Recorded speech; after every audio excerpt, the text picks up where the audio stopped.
내가 백성 앞에 세울 법규는 이러하니라. 내가 히브리 종을 사면 그는 6해 동안 섬길 것이요 7째 해에는 몸값을 물지 않고 나가 자유인이 될 것이며 만일 그가 단신으로 왔으면 단신으로 나갈 것이요 장가 들었으면 그의 아내도 그와 함께 나가려니와 만일 상전이 그에게 아내를 주어 그의 아내가 아들이나 딸을 낳았으면 그의 아내와 그의 자식들은 상전에게 속할 것이요 그는 단신으로 나갈 것이로되 만일 종이 분명히 말하기를 내가 상전과 내 처자를 사랑하니 나가서 자유인이 되지 않겠노라 하면 상전이 그를 데리고 재판장에게로 갈 것이요 또 그를 문이나 문설주 앞으로 데리고 가서 그것에다가 송곳으로 그의 귀를 뚫을 것이라. 그는 종신토록 그 상전을 섬기리라.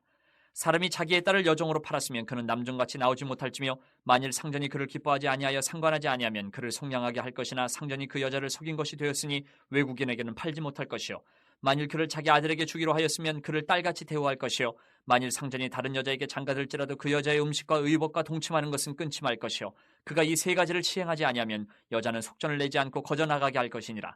우리가 지금 보고 있는 이 출애굽기는 모세오경 언약서에 이렇게 포함되는 말씀입니다.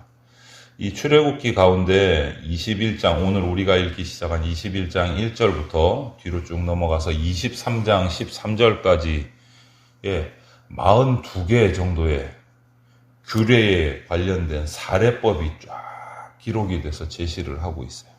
이럴 때는 이렇게, 저럴 때는 저렇게 이렇게 기록이 되어 있는데, 우리가 이 출애굽기 21장 앞부분에 보면 십계명이 나옵니다. 십계명, 모세가 받은 십계명이 쭉 나오는데, 이 십계명, 우리가 잘 알듯이 십계명이 하나님이 그분의 백성에게 요구하는 기본적인 가장 핵심 원리예요. 공의에 관한 핵심적인 규례가 십계명, 압축시켜 놓은 규례라고 한다면, 오늘 읽기 시작한 출애굽기 21장부터 23장 13절까지의 이렇게 사례별로 예증을 들어놓은 이것은 이 십계명에 말씀하신 기본적인 원리를 하나님의 백성이 실제의 생활 속에, 삶 속에서 어떻게 적용할 수 있는가를 설명하고 있는 부분이 오늘 21장, 22장, 23장, 13절까지 말씀.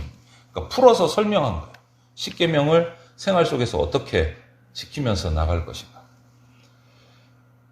오늘 본문으로 들어가면 이 당시 고대 사회는 신분제 사회예요. 종이라는, 노예라는 신분이 있었던 시절입니다. 노예라는 신분.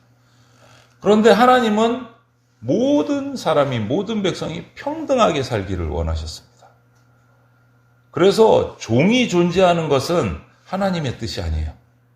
인간 사회 가운데, 인간 가운데 나타난 신분이지 하나님이 원하시는 신분이 아니에요.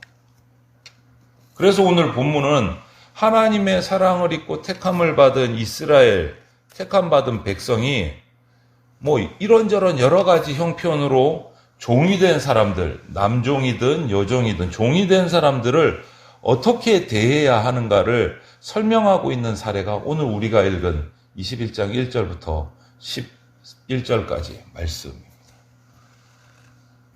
원래 이스라엘 백성 중에는 종이 없었습니다. 하나님이 모두 평등하다고 정하셨기 때문에 종을 만들 수가 없었어요. 그리고 그들에게 지파별로, 또 그 지파는 또 그 지파에 속한 가문별로 기업을 다 배분하셨어요. 가나안 땅에 들어가서 다 나눠주셨어요.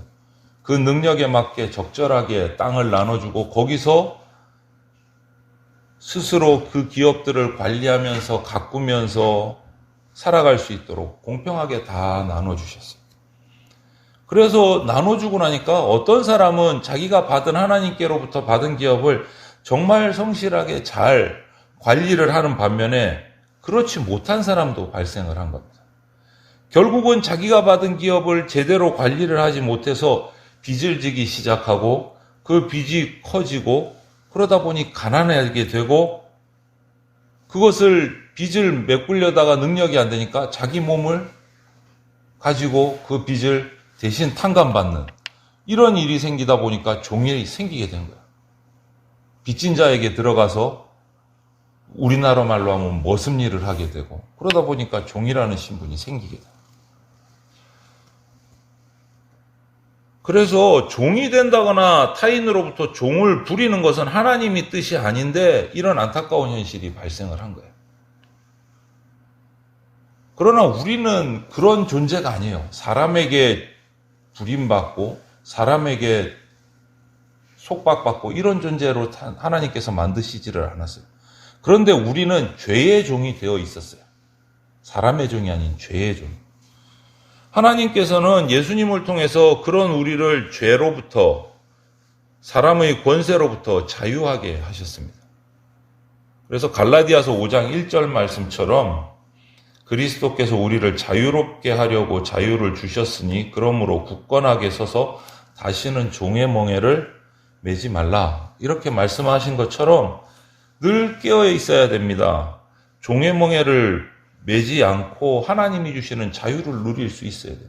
그러려면 내게 주신 은사들, 내게 주신 기업들을 잘 가꿔야 돼요. 잘 가꿔야 돼요. 종이 되지 않아야 되니까. 그래서 오늘 그래도 여러 가지 사정으로 종이 된 자들에게 하나님께서 오늘 그 길을 열어주셨어요. 어떤 사람이 종으로 팔린 경우에, 앞에서 말씀드린 것처럼 여러 가지 이유로 종이 된 경우에 6년이 지나면 반드시 자유롭게 풀어주라고 딱 정하셨어요. 이스라엘 나라 안에서는. 6년이 되면 6년을 종으로 부리고 풀어주라. 다 탕감해주라. 다른 나라에서는 찾아볼 수가 없는 법이에요. 하나님이 택하신 이스라엘 백성에게 있는 법.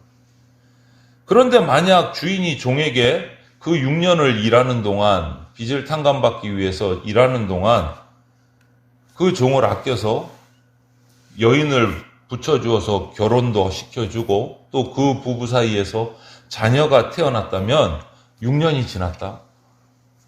그 여인과 자녀는 주인 소유가 되는 거예요. 그냥 혼자 나가라는 거예요. 이거는 뭐냐? 하나님께서 그래도 주인에게 소유권, 주인의 권리를 또 인정을 해주신 거예요. 이때 그 종이 아내와 자녀를 너무너무 사랑하고 또 자기를 그렇게 보호해준 그 주인을 다 계속해서 섬기기를 원한다면 주인에게 얘기해서 그 마을의 재판장에게 가서 송곳으로 귀를 뚫어서 종신토록 내가 이 주인과 아내와 자녀들과 함께 이곳에서 섬기면서 살겠다라는 표시로 재판장에서 송곳으로 귀를 뚫는 예식을 행하게 했어요.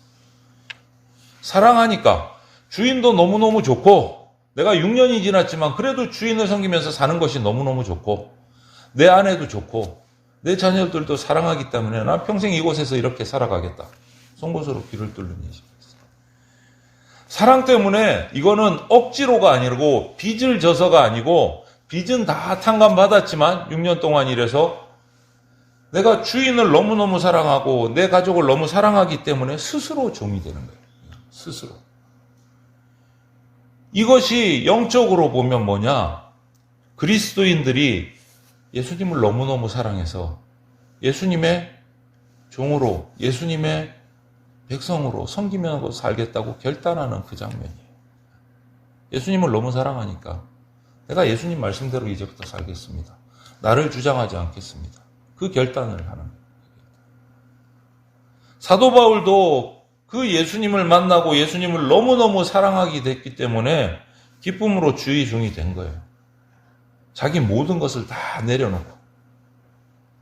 여러분, 사랑은 우리가 스스로 예수 그리스도의 종이 되게 하는 거예요.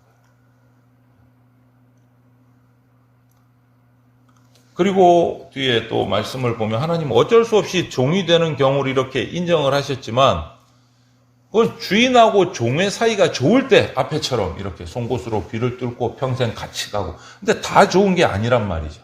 주인과 종의 사이가. 그것을 대비하셔서 하나님께서는 주인이 종을 핍박하지 못하도록 규례를 세우셨어요. 종을 또 최대한 배려하신 거예요. 주인의 소유권도 인정해 주셨지만 종에 대한 것도 배려를 하셨어요. 핍박하지 못하도록 주인이. 특히 남종도 남종이지만 여성인 경우에는 남종처럼 6년 후에 나올 수가 없었어요. 왜냐? 하나님께서 이 종이 여종의 경우에는 6년 동안 주인과 성적인 관계를 맺든 안 맺든 맺은 것으로 관주를 하셨어요. 그 당시에 여성의 신분이 너무너무 힘들었기 때문에 그런 것들을 아예 배려를 하셔서 성적인 관계를 맺은 것으로 간주를 해서 그 여종에게 권리를 부여하셨어요. 주인이 여종을 뭐 좋아하든 좋아하지 않든, 특히 좋아하지 않는 경우에 풀어주되 외국인에게는 팔지 못하도록 막으셨어요. 그 나라에서 살 수 있도록. 외국으로 나가면 진짜 그 당시에는 노예가 되고 죽음도 불사해야 되기 때문에 외국인에게는 팔지 못하도록 아예 법을 정하셨고, 또 주인이 아들에게 여종을 첩으로 줄 수도 있는데 그 경우에는 그 여종을 여종이 아닌 딸처럼 대우하게 하셨어요. 아예 규례를 정하셨습니다. 딸처럼. 이 무슨 말입니까? 며느리로, 가족으로 받아들이라는 소리예요. 종이 아니고 가족으로 받아들이라는 소리예요. 가족으로.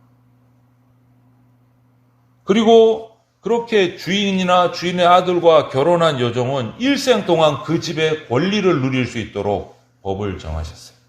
권리를. 상속을 받는다거나 여러 가지 재산의 문제나 가족의 문제에서 당당한 권리를 가질 수 있도록 규례를 정하셨어요. 여러분, 오늘날은 종이라는 신분은 없지만 이렇게 하나님이 이 당시에 정하신 것처럼 종이라는 신분은 없어서 뭐 6년이 지나고 자유함을 받고 뭐 가족의 권리를 찾고 딸의 대우를 받고 이런 것은 없지만 여전히 상하관계는 존재합니다. 눈에 보이지 않는 신분은 존재한다는 거죠. 높은 지위에 있는 사람은 그래서 자기의 그 지위를 이용해서 아랫사람을 무시하거나 함부로 대해서는 요즘 말대로 갑질해서는 안 된다라는 갑질. 그들을 배려하고 사랑해 주어야 되는 것이 그리스도인으로서의 올바른 삶의 태도다라는 거죠. 자기가 어떤 높은 직분에 있든지 간에 배려하고 사랑하고 아랫사람들을 돌볼 책임이 그리스도인에게 있다라는 거예요. 미국의 땅콩 박사라는 별명으로 유명한 조지 워싱턴 카버라는 박사님이 계셨어요. 흑인입니다. 이분은 미국 남북 전쟁 중에 노예로 농장에서 살아가던 흑인 부모 사이에서 태어난 노예였어요. 여전히 노예의 자녀, 노예였어요.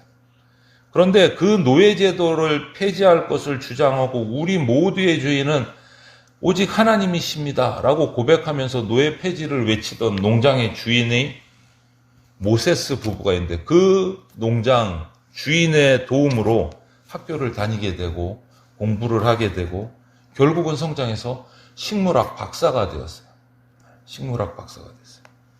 어떻게 보면 그 당시에 땅콩을 재배는 생각도 못했는데 그 땅콩을 재배해서 나온 것들 중에 우리가 쓰는 것이 참 많아요. 구두약이니 땅콩 버터니 이것이 조지 워싱턴 카버 박사님이 요즘 말로 하면 최초로 만든 지적 재산권을 가지고 계신 분이에요. 땅콩에 관련된 많은 제품들의 지적 재산권을 하나도 주장을 않고 다 풀었어요. 전 세계에 다 무료로 쓸 수 있게. 이 카버 박사님이 자기처럼 힘들고 노예 생활을 하고 밑에 있는 사람들에게 후일 이런 말을 했습니다. 하나님은 하늘과 땅을 만드셨고 보기에 아주 좋았더라고 말씀하셨습니다. 하나님은 인간을 그분의 형상대로 지으셨습니다. 그분께는 백인과 흑인이 없습니다. 모두 그분이 보시기에 좋은 자녀일 뿐입니다. 이렇게 이야기를 했어요. 어떤 구분도 신분적인 차별도 없다. 하나님 앞에서는 모두가 하나님이 보시기에 좋은 자녀일 뿐입니다. 이 말을 우리가 잘 새겨서 들어야 됩니다. 그리고 마지막으로 한 말. 이 땅에서 누구도 다른 사람을 속박할 권리는 사람에게 없습니다. 라고 말했어요. 여러분, 하나님은 그분의 형상을 따라서 지음받은 모든 인간을 존귀하게 여기십니다. 존귀하게 여기십니다. 우리는 그리스도인 된 자로서 하나님의 백성, 하나님의 자녀, 예수 그리스도의 종된 자로서 하나님 아버지의 이런 마음을 정확하게 알아야 돼요. 그리고 닮고 본받아야 됩니다. 그래서 모든 사람을 동등하게 여기고 사랑으로 배려할 줄 알아야 돼요. 갑질 이런 것 우리 사이에는 없어야 됩니다. 그리스도인에게서. 하나님이 그런 법을 주신 적이 없어요. 오히려 그런 사람들 사이에서 법을 폐지시키셨어요. 우리 대전교회 모든 성도들이 주 안에서 하나가 되고 하나님 아버지께서 보시기에 좋은 자녀들이라는 것을 기억을 하고 그 주님이 주신 사랑 안에서 제대로 된 자유함을 누리는, 진짜 자유를 누리는 복된 인생들이 다 되시기를 주님의 이름으로 축원을 드립니다.